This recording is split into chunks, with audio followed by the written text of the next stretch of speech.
አንድ እንግዳ ይዘን መተናል። አንድ ጥያቄ ልጠይቅህ። እዚህ ዓለም ላይ ትልቁ ክፉ ሰው የምትለው ሰው ምን አይነት ሰው? እኔም በዚህ ውስጥ በነገራችን ላይ እየተማርኩኝ ነው። የማላቃቸውን ብዙ ነገሮችን እያወቅኩ እየርኩ ነው። ሐኪም ቤት ሄዶ መርፌ ለሱ ቢሰጠው ተቀጣ አይልም፣ ተወጋው፣ ምናልባት ደግሞ መድኃኒት ተሰጠኝ ነው የሚለው። ስለዚህ መታ ቤተክርስቲያን መድኃኒት ነው የምትሰጠው። በወጣቶች ህይወት ዙሪያ በአሁኑ ሰዓት ስለ ወጣቶች ማውራት ተገቢና አንገብጋቢ ነገር ነው። ለወጣቶች አሁን ላይ ምን ያስፈልጋቸዋል ብለህ ታስባለህ? ወጣቱ አሁን ላይ በደንብ የሚያስፈልገው ወደ እግዚአብሔር መቅረብ። ወደ እግዚአብሔር መቅረብ ስትል ቀድሞ እንደራቀ ማመን አለብህ። መቅረብ የምትል ቃል በተደጋጋሚ ስትነሳ ይቻላል። የክርስቶስን ውለታ በጣም ረስቷል፣ ተመችቶታል ያለበት ሁኔታ። ሰለስቱ ደቂቅን ማየት እንችላለን። ወጣቶች እንደነበሩ መጽሐፍ ቅዱስ በደንብ ይናገራል። ከትውልዱ ምን ይጠበቃል? አሉ በደንብ ቁርባን የዕለት ዕለት ህይወታቸው የሆነ ካልጸለው የሚያማቸው አይነት ሰዎች መንፈሳዊ ልምምዶችን በትክክል እየተለማመዱ እግዚአብሔርን የሚያስደስቱ ወጣት ተብለው አሉ። አንድ አማኝ መጥቶ በጸበል ለዳነ ሰው እግዚአብሔር የለም ብለው ቢደሰኩርበት የፈለገ የቤተክርስቲያን እውቀት ባያቅ ሊያምንለት አይችልም።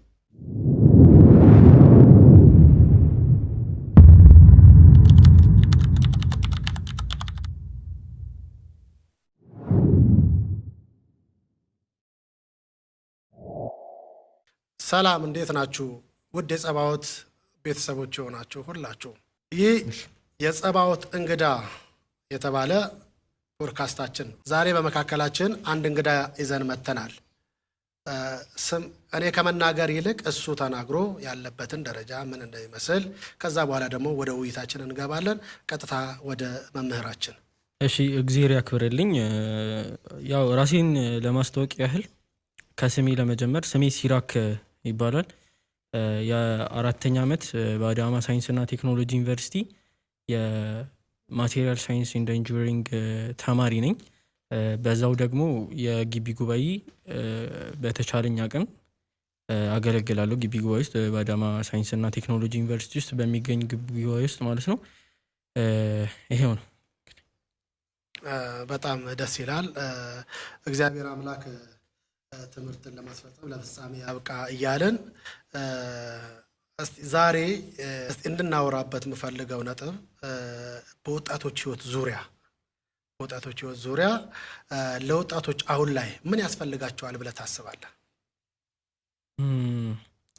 እውነት ለመናገር በዚህ ሰዓት በደንብ የሚያስፈልግ ጥያቄ ነው። በተለይ ቤተክርስቲያን ካለቻቸው የህዝብ ብዛት አንጻር ወጣቶች ስለሚበዙ በአሁኑ ሰዓት ስለ ወጣቶች ማውራት ተገቢና አንገብጋቢ ነገር እንደሆነ አምናለሁ።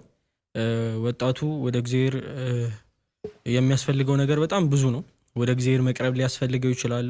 ሌላ ያለበትን ነገር ትቶ ለእግዚአብሔር ንጹሕ የተመረጠ ዕቃ ሆኖ እንዲቀጥል በጣም አስፈላጊና ቤተክርስቲያንም በደንብ አመከራ መስራት ያለባት ስራ መሆን አለበት። ነገር ግን ያው እንዳይሰፋብን ብዙ ነገር መጥቀስ ይቻላል። ወጣቱ አለ ምን ያስፈልገዋል ብለን ስንጠይቅ ብዙ ነገር ማንሳት ይቻላል። ግን ጠቅለል አድርገን ሁሉን በአንድ ይዛል ብለን ስናስብ ወጣቱ አሁን ላይ በደንብ የሚያስፈልገው ወደ እግዚአብሔር መቅረብ። እንዴት ነው ወደ እግዚአብሔር መቅረብ የሚባለው ሀሳብ ራሱ ሊሰፋብን ይችላል። ግን ጠቅለል አድርገን ከሰዓታችንም አንፃር ለማውራት እንሞክራለን። ባጭሩ ወደ እግዚአብሔር መቅረብ ያስፈልገዋል ማለት። ወደ እግዚአብሔር መቅረብ ስትል እንዴት? በጣም ጥሩ ጥያቄ ነው። እንግዲህ መቅረብ ስንል ብዙ ነገር ጭንቅላታችን ላይ ሊመላለስ ይችላል። ወደ እግዚአብሔር መቅረብ አለበት ስንል ወጣቱ ቀድሞ እንደራቀ ማመን አለብን። እግዚአብሔርና የወጣቱ ልብ በጣም ተራርቆ ያለ እንደሆነ መገንዘባችን አይቀርም። ከቃሉ አንጻር ወደ እግዚአብሔር መቅረብ ከሚለው ቃል አንጻር ታዲያ የሆነ በሚለካ የሆነ ክፍተት ባለው በኪሎ ሜትር ወይ በሜትር በሚለካ ርቀት ይቅረቡ ማለታችን ሳይሆን የወጣቱ ልብ በትክክል እግዚአብሔር የሚሸት ማለትም ሲያወራ ንግግር ውስጥ እግዚአብሔር የሚገለጥ ያው ራሱ ጌታችን እንዳለ ብርሃናችሁ በሰው ዘንድ እንዲገለጥ እንዳለው የጌታ ብርሃን በሰው ዘንድ እንዲገለጥ በንግግሩ ውስጥ በሚያደርገው ተግባራቶች ውስጥ ቤተሰቡን እንዴት ትሪት በሚያደርግበት ነገር ውስጥ ሁሉ እግዚአብሔር መሽተት አለበት። ለዚህ ነገር ደግሞ ማንሻ የሚሆነው እንዴት ነው? ወደ እግዚአብሔር በመቅረብ ውስጥ የሚገኙ ብዙ ነገሮች አሉ።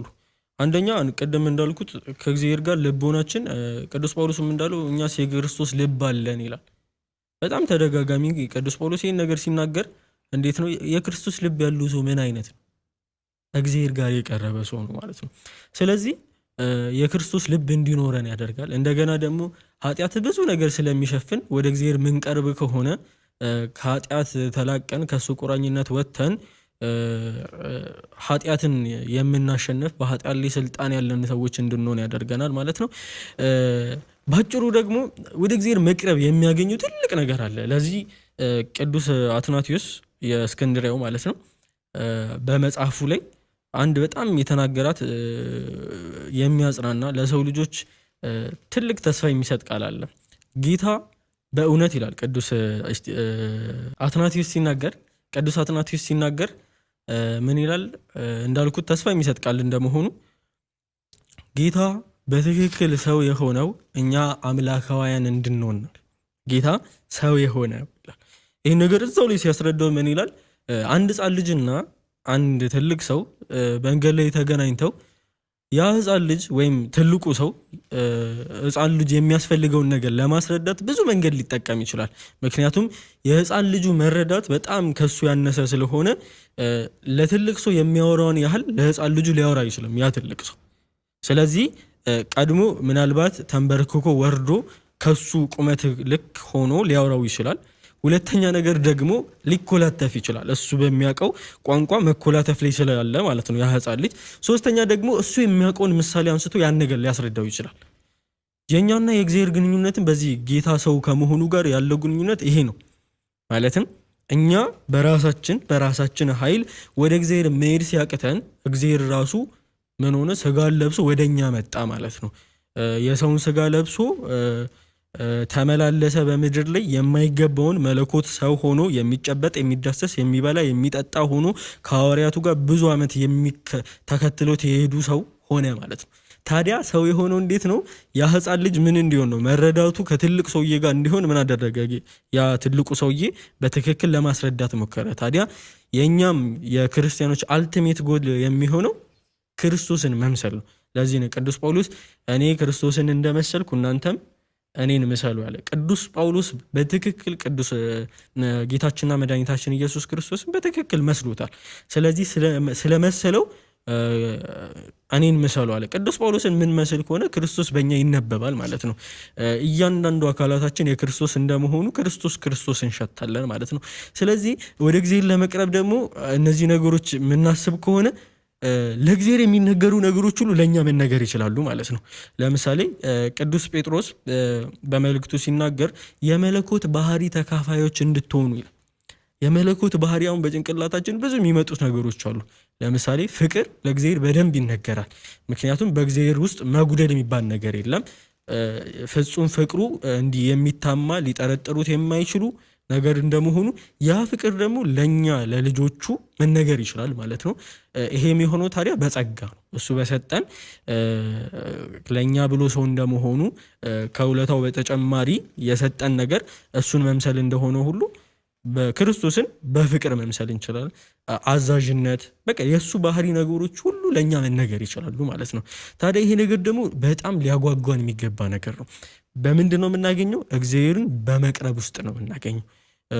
ብቻ በአጭሩ ጠቅለል ሲደረግ የያዕቆብ ታሪክ አለ የምናውቀው በኦሪት ዘፍጥረት ምዕራፍ 38 ላይ ያዕቆብ ወንድሙ ካባረረው በኋላ ከቤርሳቤ ወደ ካራን ሲሄድ አንዲት ፍኖተ ሎዛ በምትባል ቦታ ላይ ደካክሞትና ፀሐይ ጠልቃ ስለነበር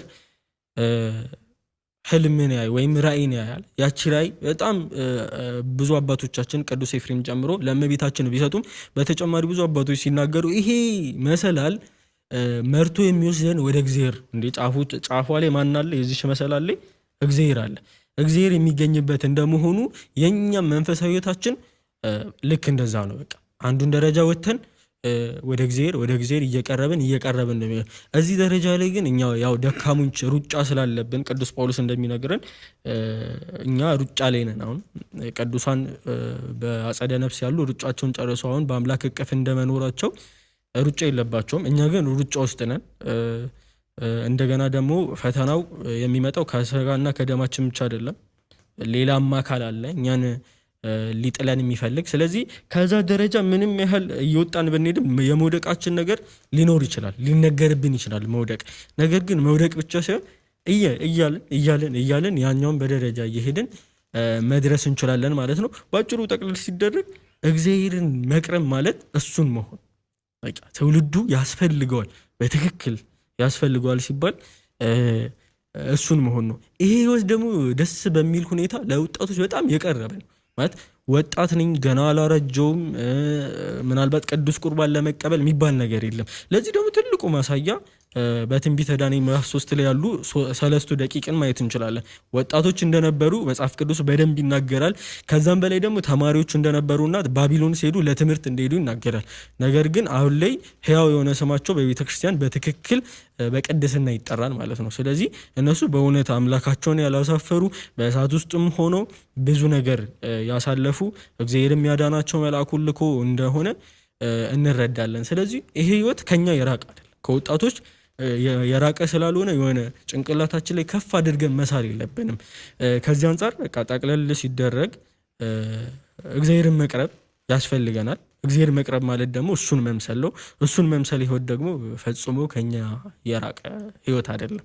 በእውነት መምህራችን በሚገባ አብራርተውልናል። እድሜና ጤና እግዚአብሔር አምላክ ይስጥልን። ይህ ሰፊ ማብራሪያ እውነት ትውልዱ እንዲህ ባለ ሁኔታ ወደ እግዚአብሔር እንዲቀርብ ብለውኛልና በዚህ ውስጥ መቅረብ የምትል ቃል በተደጋጋሚ ስትነሳ ይቻለውና እኔ መጠየቅ የምፈልገው ትውልዱ ግን የቀረበ ይመስሎታል? እስቲ እቺን ቢያብራሩልን መምህር ሲራክ።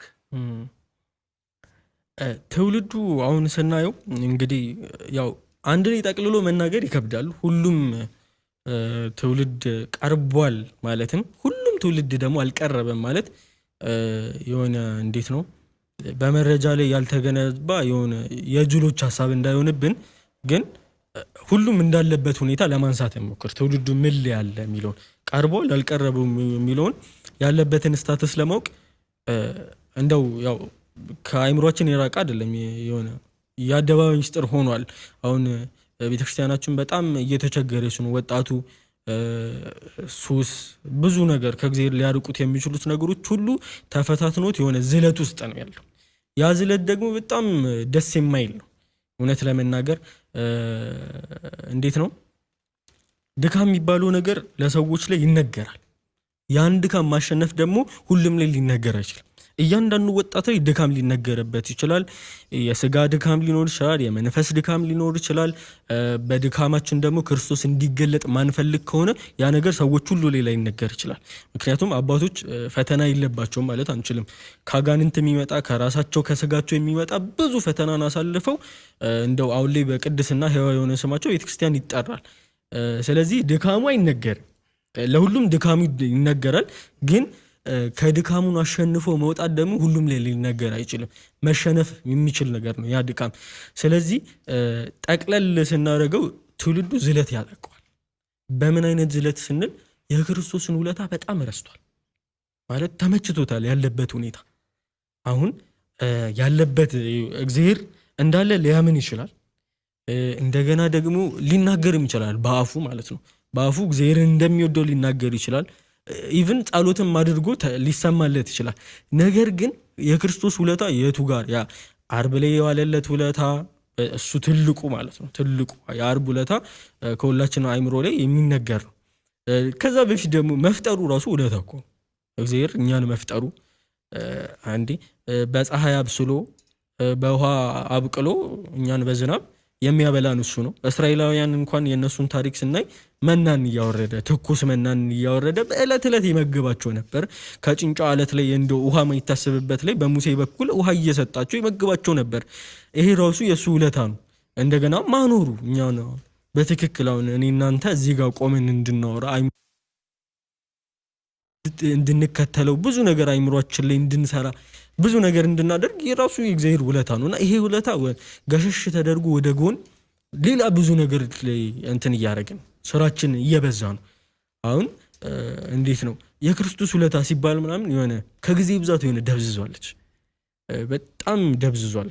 እንዴት ነው አሁን ክርስቶስ ስንት ጊዜ ነው የተገረፈው ቢባል 6666 ብሎ ሊናገር ይችላል። ግን እያንዳንዱ ግርፋት ክርስቶስ እንዴት እንዳሳመመችው ፊል ሊያደርገው ይችላል። በወሬ ደረጃ ግን ያውቋል። ስለዚህ የክርስቶስ ውለታ በወሬ ይናገረዋል፣ ግን ልቦ ነው በጣም ርቋል። ስለዚህ አንድ እንትን ነው። ሁለተኛው ነገር ደግሞ እንትን የተፈጠረበትን ዓላማ ዘንግቶታል። እኔ እናንተ እኮ በእግዚአብሔር መልክና አርአያ ነው የተፈጠሩ። ይሄ ነገር ጌታ ባፈጣጠሩ ከሰጠን ትልቁ ስጦታ እሱን መምሰል እንድንችል ማለት ነው። ማለት ሰው ማንን ይመስላል? እግዚአብሔርን ይመስላል። ቀድሞ የተሰጠን ነገር ግን ይህን ነገር መርሳት በጣም እኛ ላይ እየተነገረብን ነው። ሰውን ሲገድል የሥላሴ ሕንፃን እየገደለ እንደሆነ አያስብም። እንዴት ነው ቅዱስ ጳውሎስ ራሱ ይላል አይደል? የእናንተ ብልት የክርስቶስ ብልት እንደሆነ ይህን ብልት አንስቼ ለጋለሞታ መስጠት እችላለሁ? አልችልም። በዋጋ ተገዝታችኋልና ከእንግዲህ ወዲህ የራሳችሁ አይደላችሁም ይላል። በቃ ይሄ ሰውነት፣ ይሄ እጅ፣ ይሄ እግር የኔ አይደለም የክርስቶስ ነው።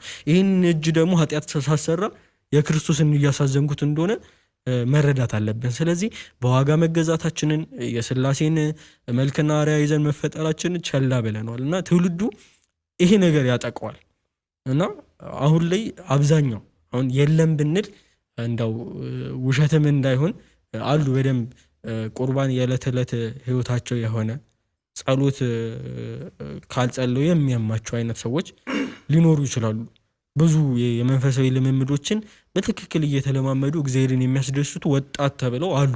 በትክክል ወጣትነታቸውን እግዚአብሔርን እያሰቡ የሚያሳልፉ። ግን አብዛኛው ደግሞ ይሄም እንትን መድረክ የተዘጋጀው ለነሱ ስለሆነ ትውልዱን ዝለት ላይ ነው። ከዚህ አንጻር እናየዋለን ማለት የትውልዱን ዝለት።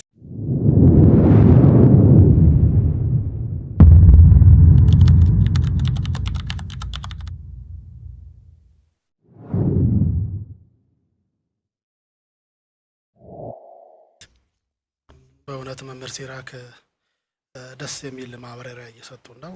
ይህ ትውልድ የሚድንበትና የሚፈወስበትን መንገድ እየጠቆሙን ነው። በእውነት እግዚአብሔር አንደበቱን ርቱዕ ያደረገ አምላክ በትውልድ ላይ አድሮ የሚመለሱበትን እዝነ ልቦና አምላካችን ይስጥልን።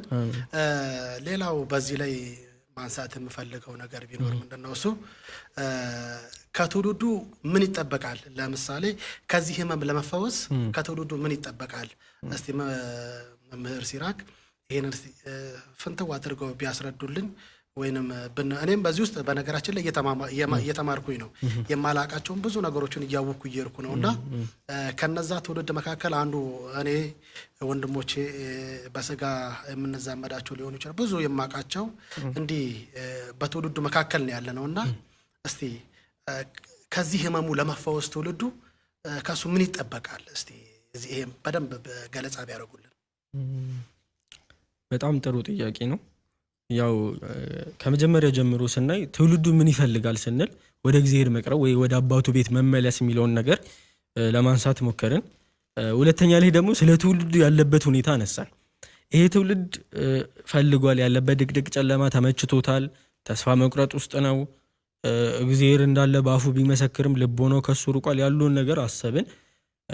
ትውልዱ ደግሞ ከዚህ ነገር ለመውጣት ይህ ህመም እንደ ህመም የሚታይ ከሆነ ያው ይታያልን በትክክል ማለት ነው። ከእግዚአብሔር እያራቀ ያለው ነገር ከዚህ ሌላ የተደበቀ ሚስጥር ስለሌለ ትውልዱ ምን ይፈልጋል ብለን ስናነሳ መጀመሪያ ህመሙን ማመን አለበት። ለምሳሌ የሐኪም ቤት ነገር ስናነሳ እንዴት ነው መጀመሪያ አንድ ሰው በሽታውን ሳያቅ ወይ እንዳመመው ሳይሰማው ሐኪም ቤት ሊሄድ አይችልም አይደል? ሐኪም ቤት ማሄድ ከሆነ ደግሞ ወይ በራሴ ሂል አደርጋለሁ ወይም ተሽሎኝ እነሳለሁ ብሎ ሊያወራ ይችላል፣ ወይም ደግሞ ሌላ ነገር አስቦ ሊሆን ይችላል። ግን ህመሙ የከበደበት ከሆነ ህመሙን አምኖ ያንን ህመም አሽለውት ወደ ቀድሞ ጤንነቱን ሊመልሱት የሚችሉት አካላት ጋር ሄዶ እርዳታ ይጠይቃል ማለት ነው። ስለዚህ ወጣቱ ማመን አለበት እንደታመመ። በእውነት ተስፋ መቁረጥ ውስጥ ልቡ የሽንገላ እንደሆነ እግዚአብሔር አለ እግዚአብሔርን ወዷለሁ የሚለው ቃላቶቹ የሽንገላ እንደሆነና እግዚአብሔር እኮ አይቀየምም አይደል? እንዴት ነው መቀየም ይቀየማል? እንዴት ነው ሐሳቤ? በሽንገላ ህይወት ውስጥም እሱ እንድንመላለስ ይፈልጋል። የሆነ ሰዓት 40 ዓመት በሽንገላ ሄደ 41ኛው ዓመት ላይ የእውነት ፍቅር ልብ ላይ ሊመላለስ ይችላል አይደል? ብዙ አባቶች አሁን እንደ ምሳሌ የሚያነሱት ነገር እንዴት ነው አንድ አባት አሉ እንዴት ነው ጸሎት ይጸልያል ግን ከልቡ አይደለም። ይመላለሳል ከዛ የሆነ ሰዓት ላይ መሰልቸት ይጀምራል።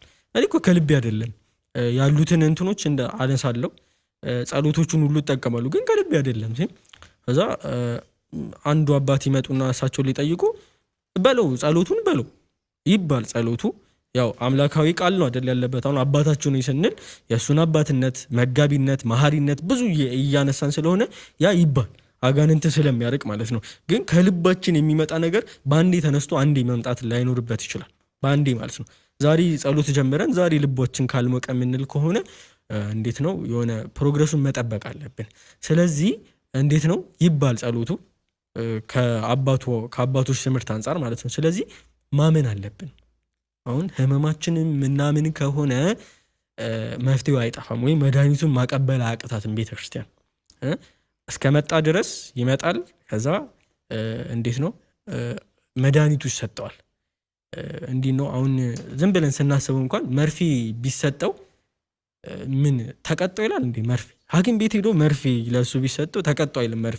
መርፌ ተወጋው ምናልባት ደግሞ መድኃኒት ተሰጠኝ ነው የሚለው። ስለዚህ መታ ቤተክርስቲያን መድኃኒት ነው የምትሰጠው። ይምጣ ህመሙን ካመነና እንደው እግዚአብሔርን መቅረብ እግዚአብሔርን መምሰል ለሱ የሚነገሩት ነገሮች ሁሉ ለኔ ይነገሩ ብሎ የሚያስብ ከሆነ ህመሙን አምኗል ማለት ነው። ህመሙን አምኖ ከመጣ ነው ቤተክርስቲያን በትክክል መድኃኒቱን ተሰጠዋለች። ቀጣቱን ሳይሆን መድኃኒቱን ማለት ነው። እዛ ለዚህ ደግሞ የሚነሱ ነገሮች አሉ። ለምሳሌ ፍቅርንና ፍቅር እንዴት ነው እግዚአብሔር ወደ መቅረብ ስናስብ መጀመሪያ ጭንቅላታችን ውስጥ የግድ ፍቅር መነሳት አለበት። ያለ ፍቅር ቅዱስ ጳውሎስ ራሱ ሲናገር አንደኛ ቆሮንቶስ ምዕራፍ 13 ላይ ሙሉ የፍቅር እንትን ነውና 14ቱን የፍቅር ባህሪዎች ይናገር። በቃ ትንቢት ብናገር ዕውቀትን ራሱን ባውቀው ይታይ ዕውቀትን ራሱን ባውቀው ፍቅር ከሌለኝ ከንቱ ነኝ ይላል። ስለዚህ አሁን ሰው የሚራኮተው ዕውቀትን ለማግኘት ነው። ግን ቅዱስ ጳውሎስ ፍቅር ከሌለ ያ ዕውቀት ራሱ ባዶ ነው፣ ከንቱ በቃ እንዲህ ዝም ብሎ ባዶ እንደሚጮህ ነሐስ ነኝ ይላል። እና ፍቅር የሚባለው ነገር በደንብ ያስፈልጋል። እና ስለ እግዚአብሔር ወደ መቅረብ ስናስብ ፍቅርን የምናስበው ለምንድን ነው? ራሱ እግዚአብሔር ፍቅር ስለሆነ። አንደኛው ዮሐንስ ላይ ራሱ ወንጌላዊ ዮሐንስ ሲናገር እግዚአብሔር ፍቅር ነው። እግዚአብሔር ራሱ ፍቅር ነው። በቃ እቺ 3 ፊደል ያላት ፍቅር የሚለው ነገር ሲነሳ በትክክል እኩል ይሆናል እግዚአብሔር ነው። ስለዚህ ሊነገርለት የሚችለው ነገር ፍቅር ነው። እንዴት ነው አሁን ትውልዱን ስናይ ያምናል፣ እምነት አለው። አንድ ያማኝ መጥቶ በጸበል ለዳነ ሰው መጥቶ እግዚአብሔር የለም ብሎ ቢደሰኩርበት በትክክል የፈለገ የቤተክርስቲያን ዕውቀት ባያቅ ሎጂክ ባያቅ ምን ሊያምንለት አይችልም። መከራከሪያ ባያጣ እንኳን እግዚአብሔር እንዳለ በትንሹ ትንሽ ጥርጣሬ እንኳን ሊከትበት አይችልም። ለምን? እግዚአብሔር እንዳለ በጸበል ውስጥ አምኗል ማለት ጸበል ስለዳነ ማለት ነው። እና በብዙ ነገሮች ውስጥ በጸሎቱ ስለተመለሰ እግዚአብሔርን ሊያምን ይችላል። ግን ያ ማመን ብቻ በቂ ነው ወይ? እዛ ማመን ላይ ፍቅር ስንደምርበት በእውነት ልባችን ከእግዚአብሔር ጋር ይተሳሰራል ማለት ነው። ባጭሩ ፍቅር ማለት ስሜት ብቻ አይደለም ሲባል እንዴት ነው? ብዙ አሁን ዓለማዊ ጸሐፊዎች ስለ ፍቅር ሲያወሩ ከስሜት ጋር ያገናኙታል። እና ስሜት ብቻ ከሆነ ፍቅር የሚደበዝዝ ፍቅር ይሆናል። የሚደበዝዝ ፍቅር ደግሞ ከንቱ የሆነ ሰዓት ይታይና ልክ እንደ ፀሐይ ማለት 12 ሰዓት ትወጣና የሆነ ሰዓት ላይ ተፈጥሯ ስለሆነ በምዕራብ በኩል ትገባለች። ከዛ ፍቅር እንደዛ መሆን የለበት። ስሜት ብቻ ሳይሆን በተግባር የሚገለጥ ስራ ነው። በተግባር ውስጥ ይገለጣል ስንል ፍቅር ስንል መጀመሪያ ራሱን መስዋዕት ማድረግ የሚችል ማለት ራሱን መስዋዕት ማድረግ የሚችል ማለት ምንም ማይሳሳ ለራሱ ለክርስቶስ የተነገረለት አንዳለ ዮሐንስ ወንጌል ላይ ነፍሱን ስለ ልጆቹ ወይም ስለ በጎቹ አሳልፎ የሚሰጥ ከዚህ በላይ እንዴት ፍቅር ከየት ይገኛል? ራሱን አሳልፎ ነፍሱን ስጋውን አይደለም። ምናልባት አሁን እኛ እንዴት ነው ስለምወደው ነው ደም የምሰጠው ምናምን ሊባል ይችላል። ግን እሱ እውነተኛ ፍቅር አይደለም። ከስጋው ነው ሊጎልበት የሚችለውን ነገር አይደለም የሚሰጠው። ሊጎልበት የሚችለውን ነፍሱን ግን የሚሰጥ አሳልፎ ማለት ነው። ከዛ ለሰው ብሎ ለፍቅሩ ብለው ባውንደሪውን መስበር የሚችል ባውንደሪ ሲባል እንዴት ነው? ብዙ ነገሮች ሊኖሩ ይችላል። አሁን በህይወት ዓላማችን እኔ እንዲህ ላደርግ አልችልም፣ ይሄ ነገር የኔ የመጨረሻ ነገር ነው ብለን ልንችላል። ግን ከፍቅር ጋር ሲገናኝ ግን ያን ነገር ለዛ ሰው ለዛ አካል ብለን ለጥሩ ነገር መተው እንችላለን ማለት ነው። እና እነዚህ ነገሮች ደግሞ ሊነገሩለት የሚችሉ አንድ አካል አለ፣ እሱም ክርስቶስ ማለት ፍጹም ፍቅር። ምክንያቱም እግዚአብሔር ጎዶሎ ነገር ሊነገርልበት አይችልም። እግዚአብሔር በሁሉ የመላ ነው። ሁሉን ደግሞ ማድረግ የሚችል ምንድን ነው የሚባለው ሁሉ ነገር በእጁ ያለ ማለት ነው አይደል? እግዚአብሔር ሲባል ጭንቅላታችን ላይ የሚመጣው ነገር እሱ ስለሆነ ማለት ነው። እና ለክርስቶስ የሚነገረው ነገር ይህንን ስናይ፣ ስለ ክርስቶስ ፍቅር ስናይ አንድ የመጽሐፍ ቅዱስ ክፍል እናያለን። በተለይ በብሉይ ኪዳን ተቆጥሮ ማለት ቁጥሩ ከብሉይ ኪዳን ሆኖ ከትንቢት መጽሐፍት ሆኖ ስለ ክርስቶስ ብዙ ያወራ እንደው ዛሬ ሊሆን እንደ ያለው ይሄ ነብይ ብሎ የተነገረለት ነብዩ ኢሳያስ ምዕራፍ 53 ላይ በጣም ደስ የሚል ንግግር አለ። በሱ ቁስልኛ ተፈወስን እንወደው ዘንድ ደም ግባት የለም እያለ ልክ ቁጥር 3 ላይ አንድ የሚላት ሐሳብ አለች። ትንቢተ ኢሳያስ ምዕራፍ 53 ከቁጥር 3 ላይ የሕማም ሰው ይለዋል ክርስቶስንና የሕማም ሰው ሲባል አባቶች ሲፈቱት ይህንን ነገር ምን አሉ? መቀበልን መሰረት ያላደረገ ፍቅር ያለው ሰው፣ መቀበልን መሰረት ያላደረገ ፍቅር ያለው ሰው። ይሄ ማለት እንዴት ነው? የክርስቶስ ፍቅር የተገነባው ከኛ የሆነ ነገር ፈልጎ ሳይሆን እንዲሁ በልግስና የተሰጠ ፍቅር። በልግስና ስል እኛውን እግዚአብሔርን እያሳዘን ነው በማሳዘን ውስጥ የማይቀንስ ማለት ነው። እንደገና ደግሞ እግዚአብሔርን እያከበር ነው፣ እግዚአብሔር የሚፈልገውን ነገር እያደረግን ስለሆነ ደግሞ በጣም የሚጨምር ሳይሆን ዓለምን ሲፈጥር አሁን ላይ ያለ አሁንም ከዚህ በኋላም እስከ ዓለም መጨረሻ ላይ እኩል የሆነ ፍቅር ማለት ነው። ያ ፍቅር ደግሞ መቀበል መሰረት አያደርግም። እስቲ እኛን እንመርመር። እስቲ አሁን እኛ የምንሰጠው ፍቅር እንዴት ነው? እንትን ለሚወዱ ሰዎች ብቻ ነው ብለን ራሱ ማጋነን ነው። በቃ እንሰጣለን፣ በትክክል እንሰጣለን ፍቅር ለሚወዱን ሰዎች አጠገባችን። ያ ፍቅር ራሱ ከቀነሰብን ልንዘጋ እንችላለን። ግን ክርስቶስ እንደዛ አይደለም። ፊቱን ላዞረበትም ይወደዋል፣ ፊቱም ለሰጠውም ይወደዋል። እኩል ፍቅር ማለት ልጆቹ እንደውም እግዚአብሔር ያውቃል ምንድነው የራሴን ጸጉር ቁጥሩን ያውቃል ይላል ዘማሩ። ልክ እንደዛ ማለት ነው። በቃ የእያንዳንዳችንን ሰዎች ጸጉራችንን ቁጥር በትክክል የሚያውቅ። ስለዚህ ጀነራሊ አይደለም የሚወደው፣ በእያንዳንዳችን እንደ ሰውነታችን እንደ የእሱ ፍጡራን እንደመሆናችን ያቀናል፣ ሁላችንንም ይወደናል ማለት ነው። ስለዚህ ይሄ ፍቅር ታዲያ ማይደበዝዝ ነው። ማይደበዝዝ ከጊዜ ብዛት የተነሳ ከመላመድ የተነሳ ምናምን የሚደበዝዝ ፍቅር አይደለም። ለዚህ ነው የሕማም ሰው የተባሉ። ሌላም ብዙ ነገር ስለ ክርስቶስ ማንሳት እንችላለን። ሲፈጥረን ራሱ ወዶን፣ ሲያስተዳድረን፣ በኖህ ዘመን ጊዜ ላሉ ሰዎች ከጥፋት ውሃ እንዲያመልጡ ሰባኪ ሲልክላቸው ኖህን ስለወደዳቸው ነው። ሌላ ነገር አስቦ አይደለም። ሀሳቡ ሰዎች ብቻ ስለሆኑ። በጣም የሚገርም ነገር እኮ ነው። አሁን እንዴት ነው አሁን ለጌታ ሌላ ሀሳብ አለ፣ ጭንቅላት ውስጥ ሌላ ሀሳብ አለ። በቃ ክርስቶስ የሚያስበው ስለኛ ስለ ልጆቹ ነው። በቃ በሰማይ መላእክት አንድ ሰው ንስሐ ስለገባ ብቻ ታላቅ ደስታ ይሆናል የሚባለው፣ መላእክትም የእሱን የጌታን ሀሳባቸው ስላደረጉ የኛ መዳን ብቻ ለነሱ ትልቅ ደስታ ይሆናል ማለት ነው። እና የእግዚአብሔር ፍቅሩ የሚታየው ከዚህ ነገር አንጻር አብርሃምን ሲያወጣው ለኛ ከዘሩ እንዲወለድ እስራኤላውያንን በምድረ በዳ እያበላ እያጠጣ ሲነዳ በፍቅር መልአኩን ልኮላቸው ወደ ተስፋይቱ ምድር ወደ ከነዓን ሲወስዳቸው ከዛ በኋላ በተለይ ላለን ሰዎች በትክክል ፍቅር እውነት ተጨበጠ፣ ፍቅር በእውነት ተነገረ፣ ፍቅር በእውነት ደግሞ እንዲህ ተገለጠ ስንል የሚታይ የሚጨበጥ ሆኖ የመጣው ራሱ ጌታችን ሰው መሆኑ ለኛ ሲል ማለት ነው። ፍቅር ቅዳሴያችን ላይ ፍቅርን ወልድን ፍቅር ከሰማይ ሳበው፣ ከዛ በኋላ እንደገና ምንድነው እንዲሰቀል አደረገ።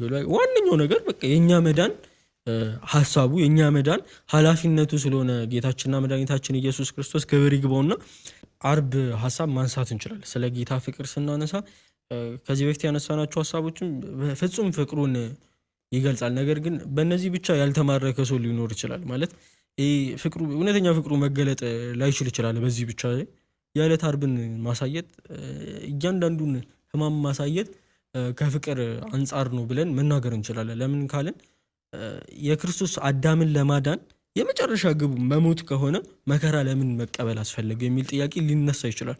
በተለይ ኤቲስት የተባሉ እነዚህ እግዚአብሔር እንደሌለ የሚያስቡ የክርስቶስ መከራ እንዲሁ ዝም ብሎ በቃ በዋዛ የባከነ ነው ብሎ ስለሚያስቡ ለዚህ መነሻው ሐሳብ ደግሞ ፍቅር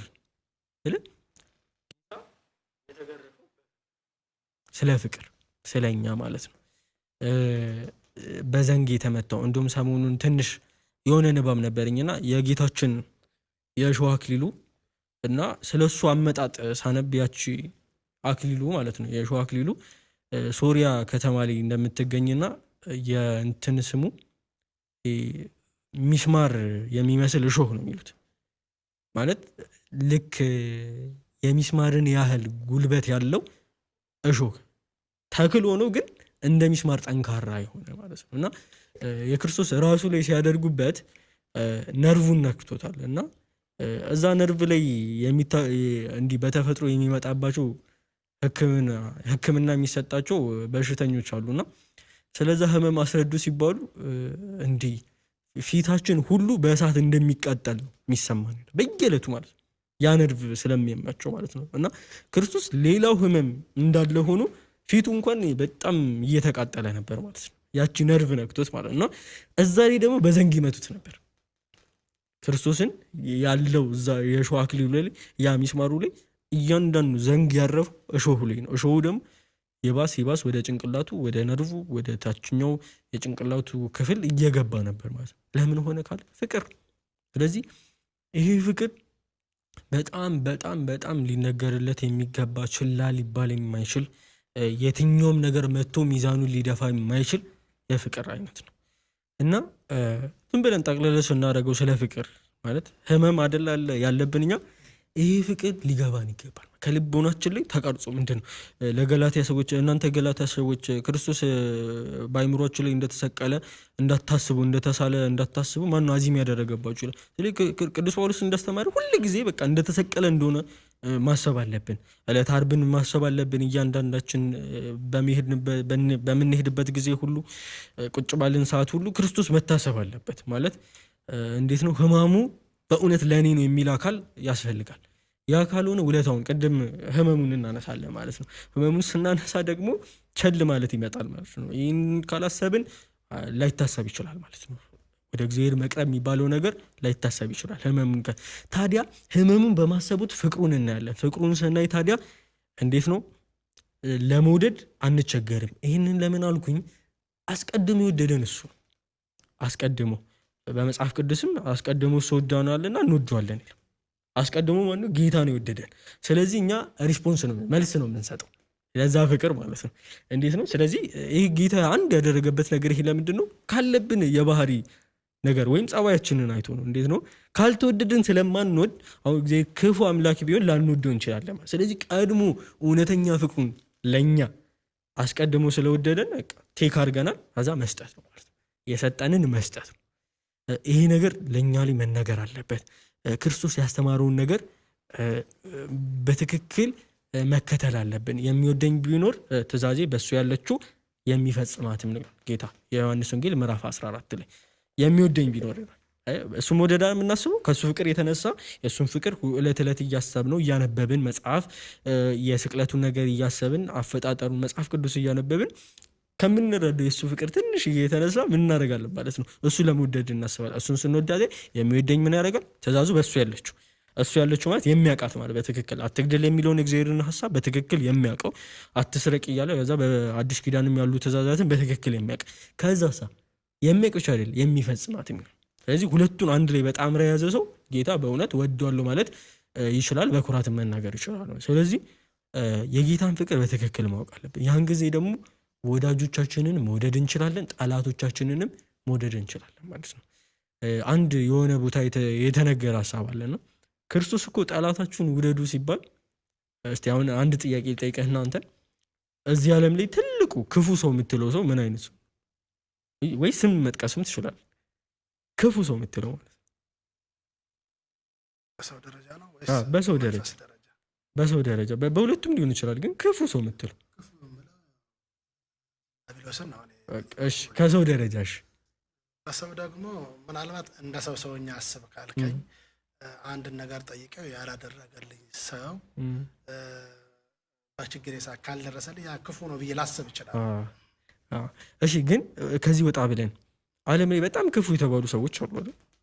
ለምሳሌ ሂትለር በጣም በቃ የተነገረለት ማለት አሁን ላይ ያሉ ራሱ ሰዎች አሉ። አሁን በቅርቡ ሶሻል ሚዲያ ላይ የተነገሩ ነገሮች ሰው የሚበላ ህጻናት የሚበላ በጣም ክፉ እንደሆነ እናውቃለንና ጌታ እሱን ውደዱ የሚል ለምሳሌ አንድ በጣም የተነገረና ያስገረመኝ ሐሳብ አለና ባስልዮስ ዘቂሳርያ የሚባል የቤተክርስቲያናችን አባት በ3ኛው መጨረሻ እስከ 4ኛው ያለው ክፍል ይመስለኛል ብቻ እና በደንብ ስለ ወንድሙና ከጓደኛው ከጎርጎርዮስ ዚናዙና ከጎርጎርዮስ ዘኑሲስ 1:3 ላይ በጣም ትልቅ መጽሐፍ ጽፈዋልና ቤተክርስቲያን በደንብ በቲዮሎጂ ደረጃ የሚነገርላቸው አባቶች ናቸውና ለአሪዮስ የላከው መልእክት አለና አሪዮስ ይታይ በጣም ትልቅ ለቤተክርስቲያን ጠላት የተባለ የሚጠላ ሰው ነውና ምን ይለዋል አሪዮስ ይወድሃል ብሎ ጀመር እንትኑ ንግግሩ ማለት ጽሁፉ እና ግን ያለህበትን ሐሳብና መንፍቅናን ፈጽም ይጠላል። ስለዚህ ሐሳቡን ልንጠላ እንችላለን የዛን አካል ማለት ነው። ግን በሰውነቱ የሥላሴ ምስል በሱ ስለተቀረጸ በሱ አርያና ምሳሌ ስላለ ብቻ መወደድ አለበት። ጠላታችሁን ውደዱ ማለት የሚሰራውን ሐሳብ ሳይሆን እሱነቱን ሰውነቱን ማለት ነው። እኛ በሂትለርና በሌሎች ክፉ በሆኑበት ሐሳብ በተመቻቸው ሁኔታ ውስጥ እነሱ እንደማንሆን ምንም እኮ ማረጋገጫ የለንም አይደል? አሁን አሪዮስን የሚከተሉ ሰዎች አሉ እኮ አሪዮስ ለነሱ እኮ ሰማዕት የሆነ ሰዎች ሊኖሩ ይችላሉ ማለት ሰማዕት የሚያከብሩት ማለት ቅዱስ አሪዮስ ብለው በሰማዕትነት የሚያከብሩት የሞተበትን ቀን ሻማ እያበሩ የሚያከብሩ ሰዎች ሊኖሩ ይችላሉ። ሐሳባቸው የሆነ በእነሱ ልክ ሊሆን ይችላል። ሐሳባቸውን እንነቅፋለን፣ በሃይማኖት መልስ እንመልስላቸዋለን። ግን እነሱን መጥላት ማለት ሌላ ሐሳብ በቃ ጌታ ፍቅር ከኛ ሲኖር አባቶች እኮ ሲበቁ ገንዘብን ከቅጠል ሴትን ከወንድ መለየት ያቅታል። እናትና አባታቸውን ከሌሎች እኩል አንጻር የሚወዱ ናቸው ማለት ነው። በቃ ፍቅር ማለት ያ ነው። ሌላ የሆነ ዳውን የሚሰማበት ሲሆን ሁሌ ትክክል ላይ ብቻ የሚሆን ማለት ነውና ፍቅር ያስፈልጋል ለትውልዱ ከዚህ ህመም ለመዳን ፍቅር ያስፈልጋል። ሌላኛው ነገር ደግሞ መንፈሳዊ ልምምዶች በደንብ ያስፈልጋል።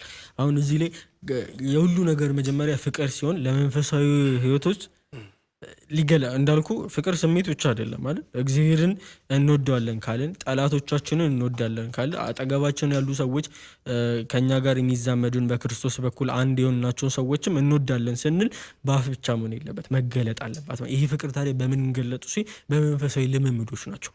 መንፈሳዊ ነገር ሲባል እንዴት ነው ሁሉ መረዳት ያለበት የሚቆርብ ሰው መንፈሳዊ አይደለም፣ የሚጸልይ ሰው መንፈሳዊ አይደለም። ይህንን እንዴት ነው ያልኩት?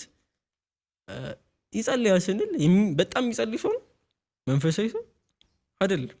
በጣም የሚጸልይ ሰው ማለት በአንድ ቀን ተነስቶ የጸሎት መጽሐፍት የሚባሉትን ነገር ሁሉ አከማችቶ በአንድ ቀን የሚጸልይ ሰው አይደለም መንፈሳዊ። የሚቆርብ ሰው ነው ካልን ደግሞ ሁሌ በጣም የሚቆርብ ሰው ይሆናል ማለት ነው። በቆረበ ከሆነማ እኛም ልጅ ያለን በእናታችን እቅፍ መቅደስ ገብተን ቆርበናል። ያ ቁርባን እዛ ነው የቀረው ማለት ነው ማንቆርብ ከሆነ። ስለዚህ ቁርባንን የህይወቱ አንድ አካል ያደረገ፣ ጸሎትን የህይወቱ አንድ አካል ያደረገ፣ ንስሐን የህይወቱ አንድ አካል ያደረገ ሰው ነው መንፈሳዊ ሊባል የሚችል። ይሄ ማለት ምን ማለት ነው? ምግብ ስላልበላን ኢነርጂ እንደምናጣው ሁሉ ኢነርጂ የሚደክመን ከሆነ ስራ ለማስራት ተነሳሽነት የምናጣ ከሆነ ልክ እንደዚህ ሁሉ ቅዱስ ቁርባን ስላልተቀበልን በቃ ሁሉ ነገሮች ኢነርጂ ማጣት አለብን። ምግብ ለህይወት አስፈላጊ ነው፣ በዚሁ ደግሞ በተመሳሳይ ቅዱስ ቁርባን ለህይወት አስፈላጊ ነው የሚል ሰው ነው መንፈሳዊ ሰው። አንዴ እየቆረበ የሆነ ሰዓት ደግሞ ይተውና የሚጀምር ሰው ሳይሆን ይሄ የሚበረታታ እኮ ነው። መቁረቡ ግን ማስተካከል አለበት። በቃ ቀጥታ እንዲህ ያለ ሳይሆን ቀጥታ መሄድ አለበት። ጸሎትም ልክ እንደዚህ ሁሉኛ ስላልተኛን ራሳችንን እንደሚያመን ሁሉ ብዙ ነገራችን እንደሚበላሸው ሁሉ ለጸሎት በቀን ስላልቆምን ብቻ ራሳችንን የሚያመው ሰው ልክ እንደዛ ማለት ነው። ከንስሐ አባታችን ጋር ከተገናኘን ስለቆየን የሚያመን ሰዎች ሊኖሩ ይችላል ማለት ነው። ንስሐ አባታችንን ደግሞ እንዴት ነው ሁሌ የተለመደ ነገር አለ። ንስሐ አባታችን የምንገናኛቸው ሁል ጊዜ ንስሐ ለመግባት ብቻ ነው። አንድ ሰው ከምክረ ካህን መራቅ የለበትም። በተለይ ወጣቶች ከምክረ ካህን ማለት በቃ የክርስቶስ እንደራሴ ነው የተባሉት አይደል? ለምሳሌ ኢትዮጵያ አምባሳደር ይኖራታል ብዙ ከተማዎች ሀገሮች ላይ እና ያ ሀገር ስለ ኢትዮጵያ ማወቅ ወይም መነጋገር ከፈለገ ኢትዮጵያ ጋር አይደለም ይደውልም አምባሳደሩ ጋር ነው የሚሄደው አይደል? ክርስቶስና ካህናት መካከል ያለው እንትንም ልክ እንደዛ ነው። ለእኛ ከእሱ ጋር አገናኝ ለካህኑ ኃጢአታችንን ስንናገር የክርስቶስ እንደራሴ እንደመሆኑ ለክርስቶስ ነው የምንናገረው። ስለዚህ ምክራቸው ከኛ ሊርቅ አይገባም እና ከዛ ነገር አንጻር ስለዚህ መንፈሳዊት ማለት በቃ መንፈሳዊ ልምምዶችን የህይወቱ አንድ አካል ያደረጋቸው ማለት ነው። እንደሚተኛው እንደሚበላው እንደሚጠጣው ሁሉ ቅዱስ ቁርባን ንስሐና ጸሎት ከሱ ጋር እና ይህንን የመሰሉ ነገሮች ከሱ ጋር ያለን ይህን ነገር ካሰብን እነዚህ መንፈሳዊ ልምምዶች ምን ናቸው ካል ጸሎት ነው የመጀመሪያው። ጸሎት ሁል ጊዜ እንዴት ነው አንድ ጥያቄ ላንሳና ጥያቄ ስለ አንድ የሚነሳ ሀሳብ አለና ጌታ እኮ የልባችንን ያውቃል የሚሉ አካላት አሉ። ለመናገር አይጠበቅብንም ማለትም ልብና ኩላሊትን መርምሮ የሚያውቅ ሀሳባችን ከጭንቅላታችን ሳይመላለስ የሚያውቀው አምላክ መናገር ለምን ያሻል? እሱ ጋር ማለት እሱ ጋር ሄደን ለምን እንናገራለን? ለዚህ ደግሞ በጣም በቃ ቀላል መልስ የምንለው እኔ እናንተ አሁን ወዳጆች ነን። ወዳጅነታችን ግን በመንገድ ተገደበ ማለት የተለያየ ሀገር ነው ያለን ማለት እኔ እዚህ ቢኖር አንተ ሌላ ሀገር ምናልባት አዲስ አበባ ልትኖር ትችላለህ። እዛ ምን ታደርጋለህ ማለት ነው። እኔ እናንተ በስልክ አውርተን አናውቅም። እዛ ግን አንተ በጣም የሚያስፈልገኝን ነገር ስለምታውቅ ታደርግልኛለህ። ለኔ በየዕለቱ የሚያስፈልገኝን በደንብ ስለምታውቀኝ ማለት ነው። ይሄ ነገር ሊቸግረው ይችላል ታደርግልኛለህ። ለኔም ይሳካል። እኔም አውርቼህ አላውቅም። እዛ በዚህ ነገር 3 ዓመት ቆየን። እኔ እናንተ መልክ ሊጠፋኝ ይችላል፣ ንግግርህ ሊጠፋኝ ይችላል፣ ብዙ ነገር ሊጠፋኝ ይችላል። እግዚአብሔር የሚያውቀው ነገር የተደበቀ ነገር ጠፍቶ ከሱ ተሰውሮ አይደለም፣ ግን መመላለሳችንን ይወዳል። በሱ ማውራታችን በጸሎት ከሱ ጋር መቆማችንን ስለሚፈልገው እንደው የእግዚአብሔር ፊቱ ድምፁ እንዳይጠፋ ሐሳቤን ከተረዳኸኝ ጸሎት ያውቃል ጸሎታችንን ከዛ እንድንጠይቀውም ደግሞ ይፈልጋል። በመመላለስ ውስጥ እግዚአብሔር እንሸታለን። በቃ ሁሉ ነገር ከተደረገልኝማ ትላለህ እሱ ማውራት እዛ እንደውም እኮ አንድ አባቶች አሁን ማጣትን ይፈልጋሉ። ለምን ወደሱ እንዲቀርቡ ያደርጋቸዋል። በማጣት ውስጥ እሱን እንዲለምኑ ያደርጋቸዋል። እዛ ሁሉ ነገር ሲሰጣቸው ትንሽ ይከብዳቸዋል። እንዴ እግዚአብሔር ምን አስከፋውት ለምንድን ነው የማይከለክለኝ የሚሉ አባቶች አሉ። ይሄ ቅድስና ደረጃቸውን የሚያሳዩ ልክ እንደነዚህ ሁሉ ጸሎት እግዚአብሔር የሚያጣው ነገር ኖሮ ሳይሆን ግን ወደሱ ስንመላለስ እንድናቆም የሚፈልገው ፊቱን እንድናይ ቤተክርስቲያኑ ስንመላለስ የምናገኛት ያቺ ሰላም እግዚአብሔር ወደሱ እንድንቀርብ የሚፈልገው ነገር ስለሆነ እንጸልያለን ማለት ነው። ሁለተኛው ደግሞ የንስሐ ህይወት እንዴት ነው? የንስሐ ህይወት ሁላችንም ምናልባት በተለያየ አጋጣሚ ቆርበል ልንሆን እንችላለን። ይህም ፕሮግራም የሚከታተሉ ቆርቦ ላይ ሊኖሩ ይችላል እና ለመቁረብ ስንሄድ መጀመሪያ ንስሐ አባታችንን እናገኛለን። ንስሐ እንገባለን። ንስሐ ስንገባ የሚሰጠን መድኃኒት አለ። መድኃኒት ያው ቀኖና ሲባል መድኃኒት አለ ነው እንጂ ቅጣት አይደለም። ስለዚህ ያን መድኃኒት ለ2 ሳምንት ወይ ለወር በቃ እንደየንስሐ አባቶቹ ይሰጣሉ። ብዙ ነገሩ ቀኖናውን እና ያቺን ሳምንት በብዙ ትጋት ነው የሚያሳልፉት። የተባሉትን ነገር ያደርጋሉ። ቀድሞ ያሳልፉትን ንስሐ የገቡበትን ኃጢአት ላለማድረግ በጣም ይሞክራሉ። ያቺን ሐሳብ አመቱን ሙሉ እስቲ ሲያደርጉት እናስብ። አመቱን ሙሉ እየተደጋገመ ማለት ነው። አመቱን ሙሉ ንስሐ ውስጥ ካለ አመቱን ሙሉ ይሰግዳል ማለት ነው።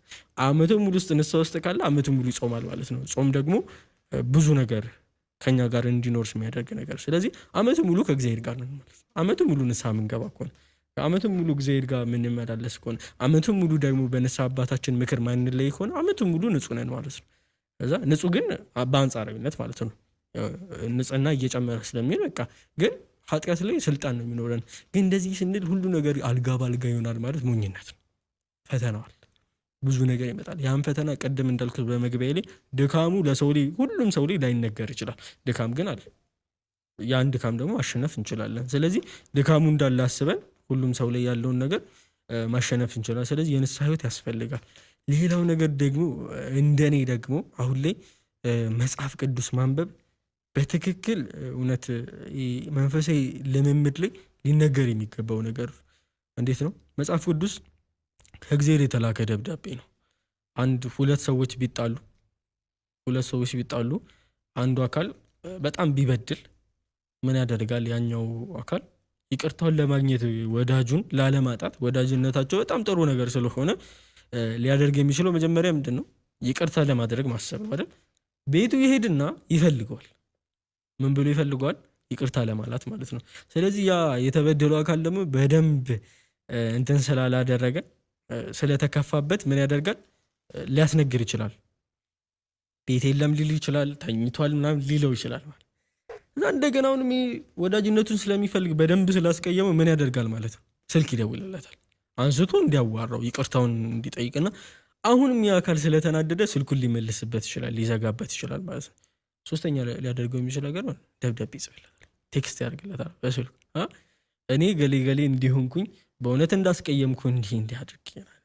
ስለዚህ ሰዎችና እግዚአብሔር መካከል ያለው ሐሳብ በጥል ውስጥ ሆኖ እግዚአብሔርን ከመስማት በጣም ርቀን ነበር። ቀድሞ አዳም በትክክል ከእግዚአብሔር ጋር ጸጋው ስላልተገፈፈ ስላልጎሰቆለ በባህሪው ስላልወደቀ ከእግዚአብሔር ጋር ለመነጋገር በጣም ቀላል ነበር ከሱ።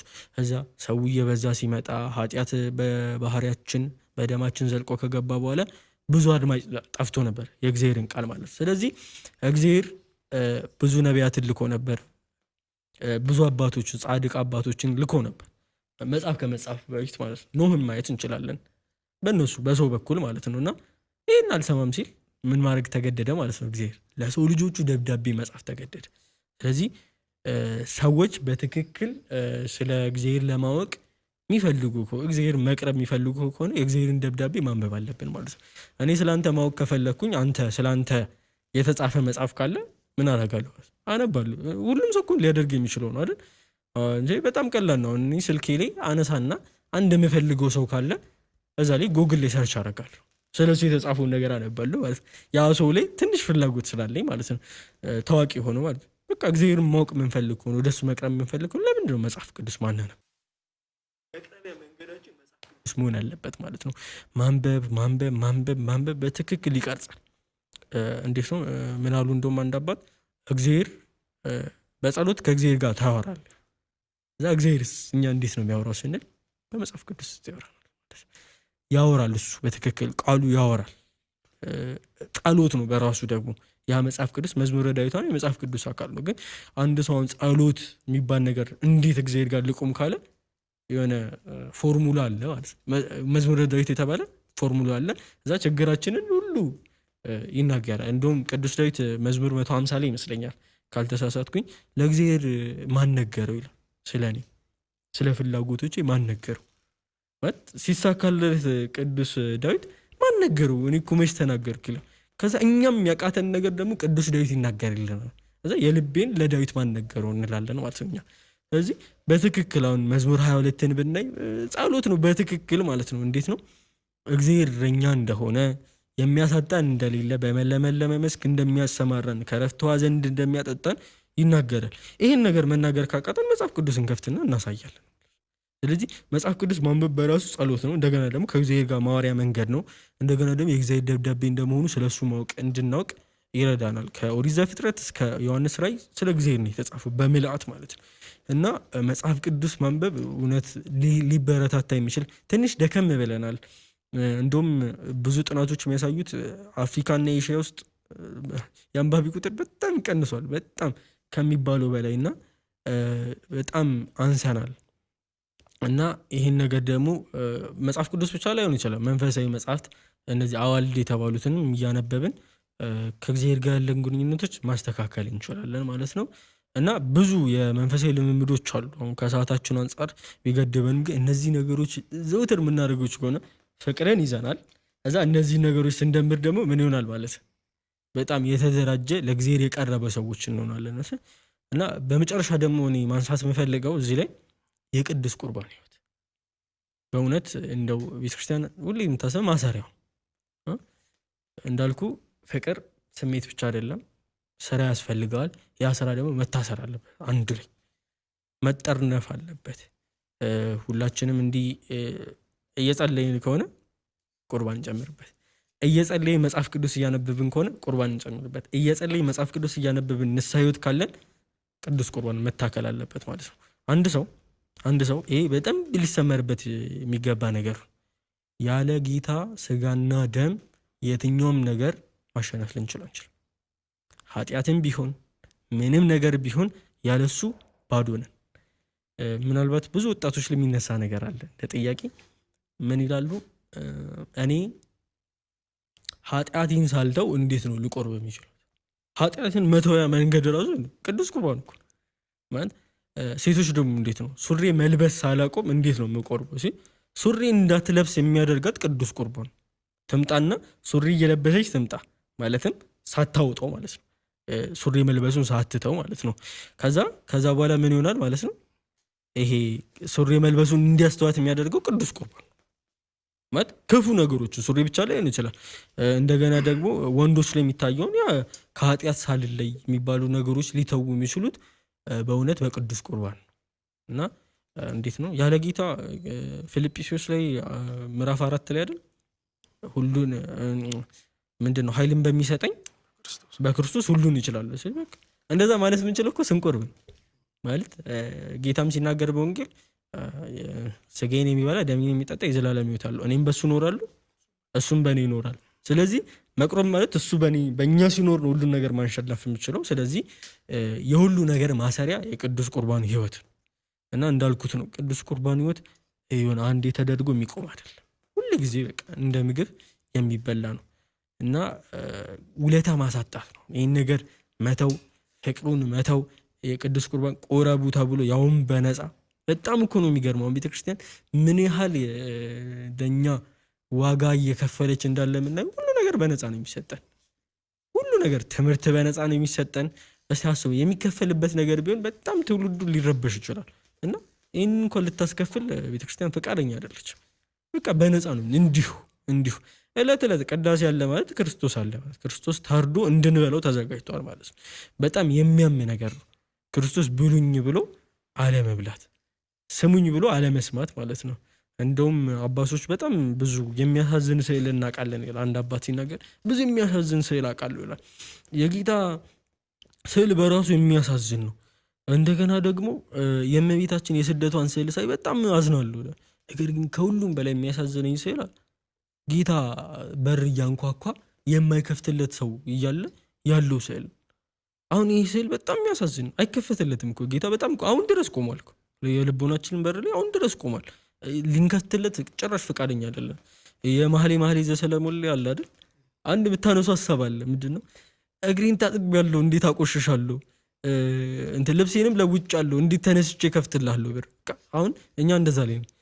ወጣት ነኝ እኮ ገና መች ሮጬ ደረስኩ የሚሉ ሐሳቦች እያነሳን በሩን ላለመክፈት በጣም እየታተርን ነውና ጌታ በእውነት አሁንም ቆረቡ፣ ብሉኝ፣ ጠጡኝ እያለ ሁል ጊዜ ሐሳቡን እየተናገረ ነውና ትውልዱ ህመም ላይ እንዳለ የሚያምን ከሆነ እነዚህ ነገሮች በጥቂቱ ቅድም መጀመሪያ መግቢያ ላይ ያሰብኩት አለ ደረጃ ነው፣ መንፈሳዊ ደረጃ ነው እና ያን ደረጃ ሶስተኛ ደረጃ ላይ ለመድረስ አንደኛ ደረጃ ላይ ነው ጸሎት የምንጀምር ከሆነ ምናልባት ጸልይ ማናክ ከሆነ በቀን አንዴ አቡነ ዘበሰማያት ማለት ትልቅ ነገር ነው ለኛ።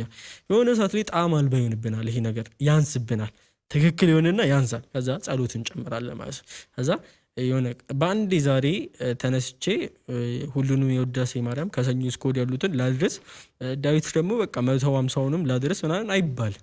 እንዲህ ካልን አንደኛ ትዕቢት ነው የሚገባው ልባቸዎች። ልንሰራው እንኳን እንችላለን፣ ሊያነሳሳ ይችላል። ሰይጣን በሁለት መንገድ ሊፈትን ይችላል። መንፈሳዊ መንገድ ስራዎችን እንዳንሰራ በማድረግና እንዳንሰራ በማድረግ ጨርሶ ያርቀናል። እንድንሰራ በማድረግ ትዕቢት ያስገባናል ልቦችን ውስጥ። ስለዚህ ትዕቢት ደግሞ ከገባ ብዙ ቅዱሳን የጣለች ትዕቢት ናትና በደንብ የተነገረላቸው ቅዱሳን በትዕቢት ወድቀዋል። ስለዚህ ትዕቢትም እንዳይሆን ድካምን በእኛ እንዳይናገር በመጠን ቅዱስ ጳውሎስም በመጠን ኑሮ አይደለም የሚለው ልክ እንደዛ ሁሉ በመጠኑ በቃ እንዴት ነው ለህፃናት አሁን እንትን ሲሰጥ ክኒን ሲሰጥ 500 ሚሊግራም አይሰጣችሁም፣ ያሳምማችሁ ሊገላችሁ ይደር። ስለዚህ ልክ እንደዚህ ሁሉ በቃ በመጠኑ ለነሱ 250 ይሰጣቸዋል ማለት ነው። ስለዚህ ልክ መድኃኒት እንደሆነ የምናስብ ከሆነ በመጠን እንደኛ እንዳለብን መጽሐፍ ቅዱስ እናንብብ ሲል በአንዴ ኦሪት ዘፍጥረት 50ውን ምዕራፍ እናንብብ ሳይሆን በቃ አንድ ምዕራፍ እንደ ራሳችን አድርገን እንዴት ነው ሰሞኑን እንደውም ከአንድ ወዳጄ ወይም ጓደኛዬ ጋር እንዲህ ስለ መጽሐፍ ቅዱስ ማንበብ እያወራን ምናምን እና እያነበበ ከኦሪት ዘፍጥረት እያነበበ ምናምን ታሪኩ የሚያጓጓ ሆነ ለሱ።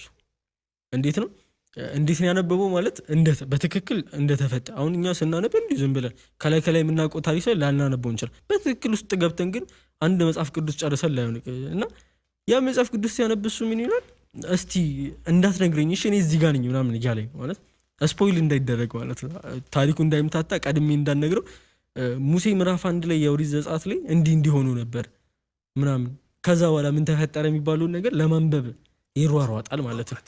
ይጓጓል። ከዛ ነገር አንፃር መጽሐፍ ቅዱስ የኛው ጓደኛ መሆን ያለበት ግን በመጠኑ ማለት ነው። አንድ ምዕራፍ ማንበብ ብትጀምር በጣም ጥሩ ይሆንልናል። ከሆነ ጊዜ በኋላ ታሪኩ እየጓጓን ስንመጣ 10 ምዕራፍ ልናነብ እንችላለን።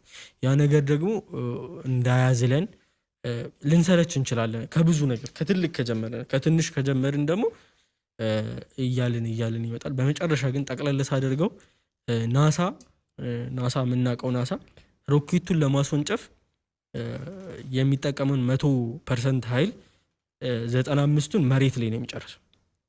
መሬት ላይ ማለት ገና ህዋ ላይ ሳይደርስ ማለት ነው። ሮኬቶቹ ገና ሲነሳ ማለት ነው። እና በ5% ኃይል ነው ህዋ ላይ የሚደርሰው።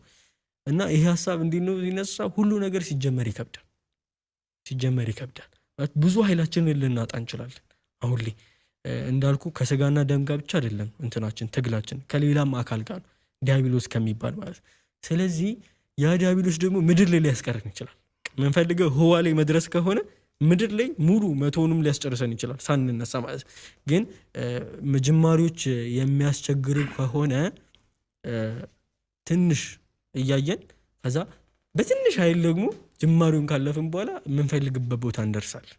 እና ኃይላችንን ብንጨርስ እንኳን የምንፈልገው ቦታ ከደረስን በኋላ ሊያቅተን አይችልም። የህይወታችን አንድ አካል ከሆነ ለመጸለይ መነሳት የህይወታችን አንድ አካል ስለሆነ ምንም ላንቸገር እንችላለን ማለት ነው።